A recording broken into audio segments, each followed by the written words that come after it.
Hello, I hope everyone's day is going well. Today we will be covering portable fire extinguishers in our training course. I have passed out the follow along materials, including a note section for each PowerPoint slide for you to make your own personal notes in. These notes are for you to keep for after the course to refer back to when necessary, whenever you need a little refresher. So if you have any questions during this, please just let me know. You can raise your hand during, or you can wait till afterwards and we can speak privately, or you can ask them in front of the class. This training will thoroughly go through what a fire is and how to correctly use a portable fire extinguisher to put out a fire. Along with this, we are planning to learn knowing what a fire is, what makes a class of fire, what classes of fires there are, what each class of fire is, determining what extinguisher you should use, and how to put out a fire correctly in the correct steps. And we're going to be covering some very important do's and don'ts regarding portable fire extinguishers and fire safety. In the end, trainees will be proficient in the knowledge needed to use a fire extinguisher and the steps leading up to using it. Our goal is to keep safety in mind, as always. To understand how to put out a fire, we must first understand what a fire is. The common textbook definition of a fire is the chemical process of combustion involving oxidation of a fuel source at a high temperature. A fire is built up of 4 basic elements, which they are called the fire tetrahedron. Each of these elements must exist in order for a fire to occur. These elements are heat, oxygen, fuel, and chemical reaction. If one of these is removed, then the fire would cease to exist and burn out. For an example, some fire extinguishers use CO2 to smother the fire. That means they are taking away the oxygen.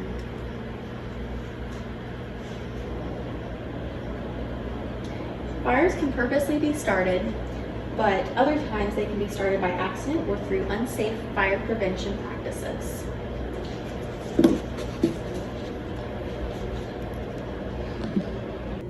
Each fire is classified into classes, and the class is determined by which type of material is involved in the fire. So, each type of fire is characteristically different because of the material that makes up the fire. So that means it needs a specific material to be extinguished. It is important to take into consideration what fire classes occur in the area you are putting a fire extinguisher, so that if there was a fire, you can correctly put it out, and instead of making it worse or not extinguishing at all. The classes are labeled A, B, C, D, and K. Class A is made up of ordinary combustibles like wood. This would be like a house fire. If there was a house fire caught up, most of it would be wood, clothing, cotton, that type of stuff. And then Class B is flammable liquids. This can be like acetone and alcohol. And then Class C is live electrical equipment. This would be if you were having in the IT room, if there was a fire in there and all of the computers were plugged in. Class D is made up of combustible metals. And these are metals like magnesium, aluminum, sodium, and potassium. And then Class K is cooking related fires. These can involve deep fryers, cooking oils, anything revolving in the kitchen. So if you have a hot pan of grease and it caught on fire, you would want a Class K extinguisher.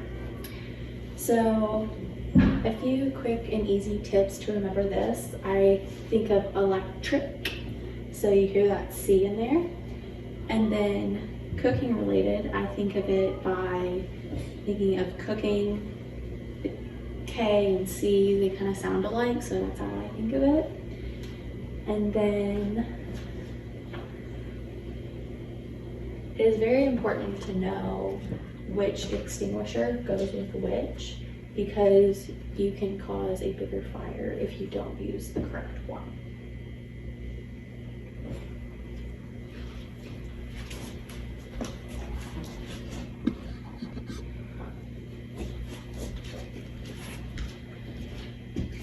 Fire extinguishers can vary of what their contents are based on the class of fires or fires they are designed to put out.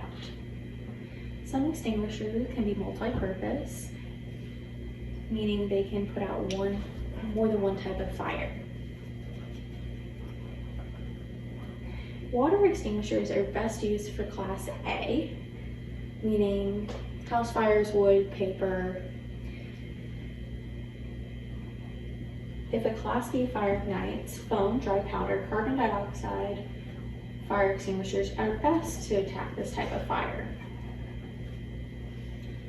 Foam extinguishers are best for class B.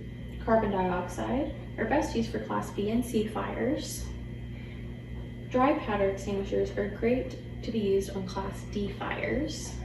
Wet chemical extinguishers should be used for class K fires, so cooking fires.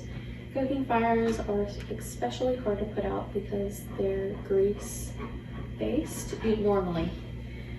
Powder extinguishers are most common because they can be used on A, B, and C classes of fires, and most fire hazards come in through these three classes, especially if you're at work and home.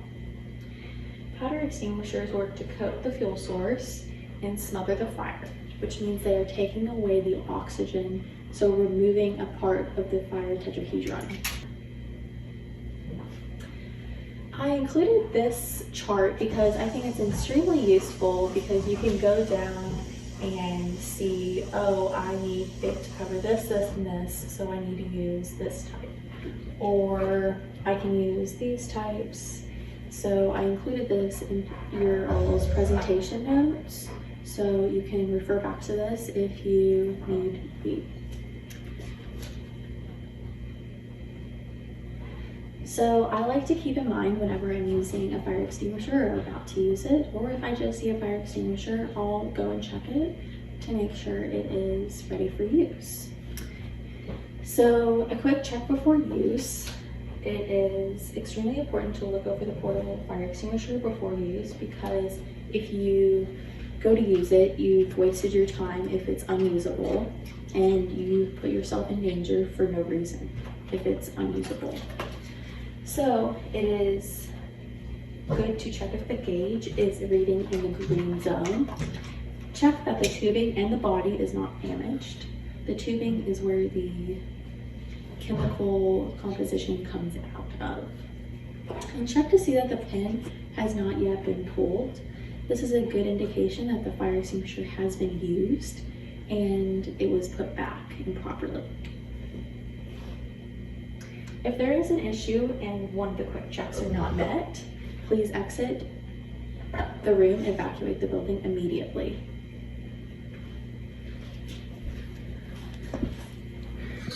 Acronym to remember the steps of use of the fire extinguisher is PASS. So always remember this. This is extremely important, but it's super simple. So P is pull the pin. A, aim at the base of the fire.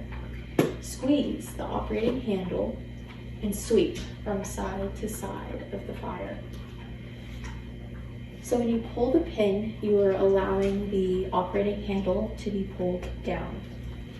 When you're aiming at the base of the fire, you are hitting the fire directly at its source, because all the flames, they're just a chemical reaction and they're just light. So you're not actually putting out the fire if you're spraying at the flames. You will be hitting the true base of the fire and putting out the fire quicker. So when you're squeezing, you're discharging it, and sweeping from side to side coats the entire fire source.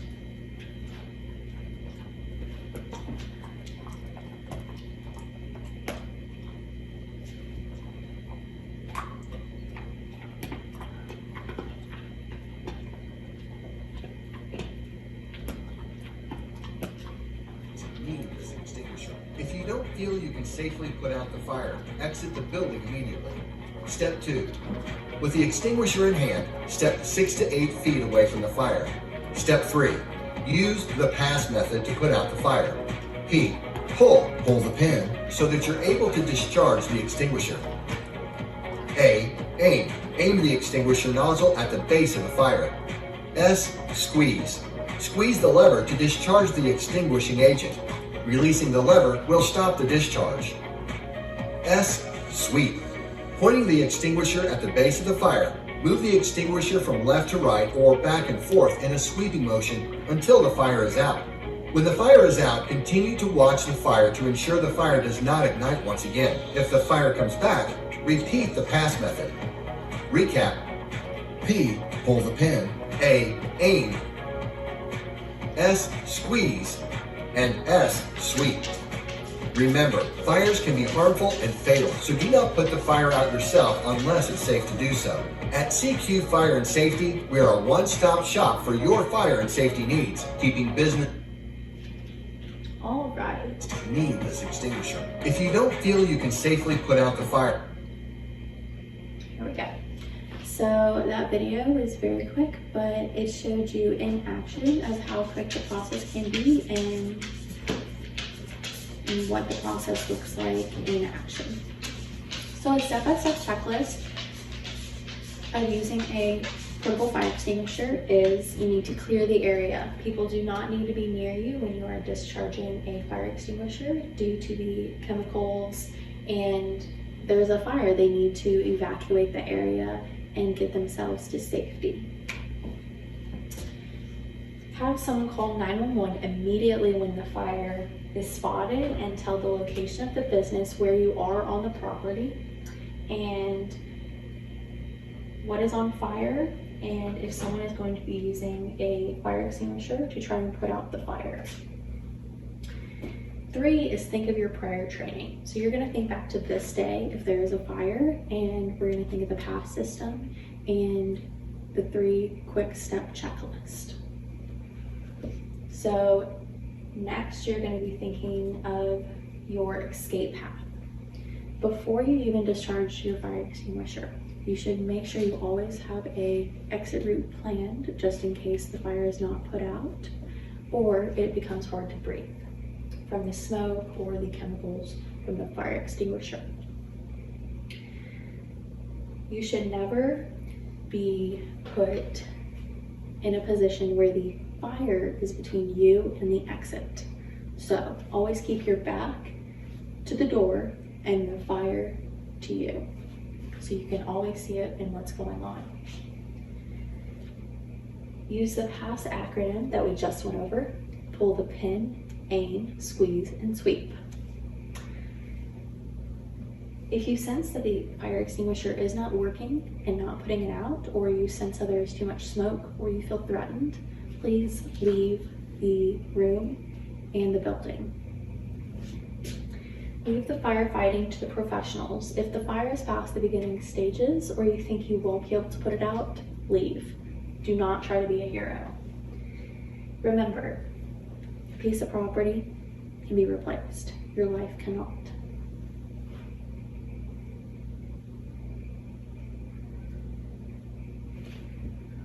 When to not use a portable fire extinguisher. At times it is not appropriate to use a fire extinguisher. Instead, you should evacuate immediately. If the smoke, the heat, or the fire itself is spreading too quickly and/or is going to cause you harm. If you have any doubts about being able to put the fire out, leave. If the structure of the building is compromised in any way, you need to leave, because once the structure is compromised, the fire will be able to take over much quicker and penetrate through the walls and the floors. Very important do nots when it comes to portable fire extinguishers.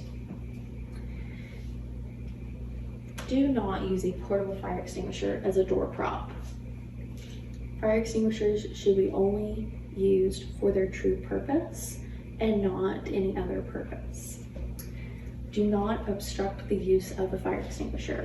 As seen in this picture, this fire extinguisher is mounted correctly as it should be on the wall, but there's so much stuff around it that if there was a fire, it wouldn't be able to be accessed quickly and efficiently. Do not use as a toy. Fire extinguishers can be dangerous, and if you are using them as a toy, you're wasting your company's money and you could potentially harm someone by the chemicals. And they are very heavy, so they can hurt your foot, your hands, your fingers. Do not use them as a toy.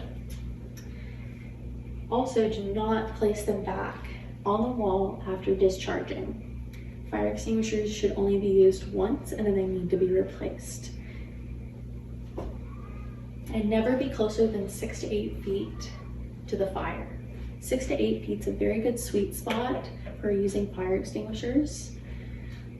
Except carbon dioxide fire extinguishers, they need to be a little bit more closer because it is just gas. So important reminders when using a portable fire extinguisher. You always need to know where the closest exit is.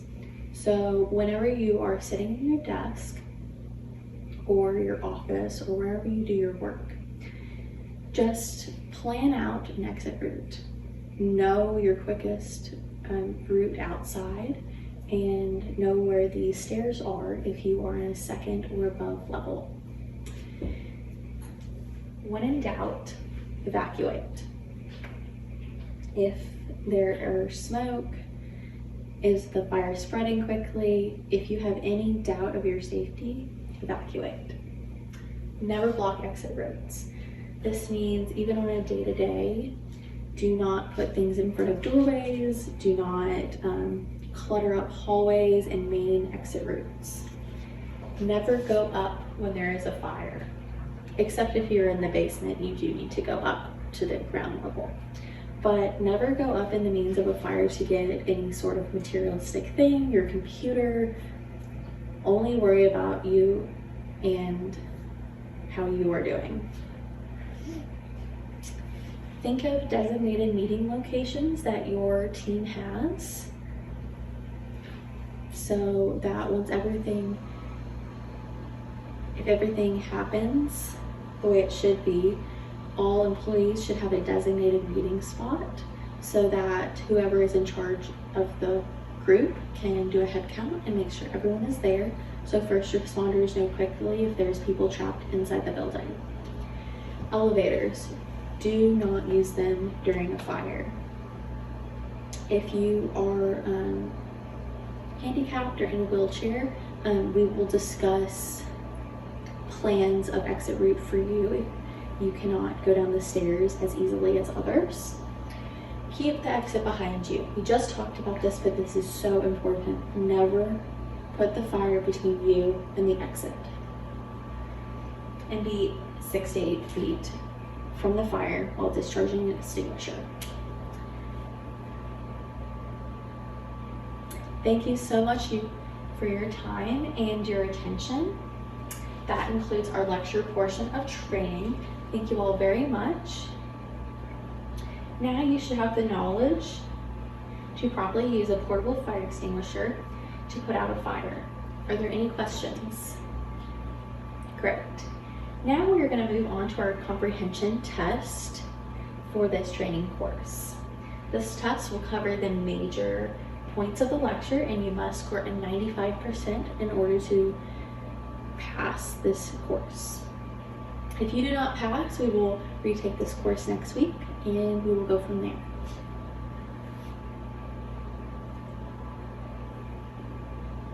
And here are my references if needed.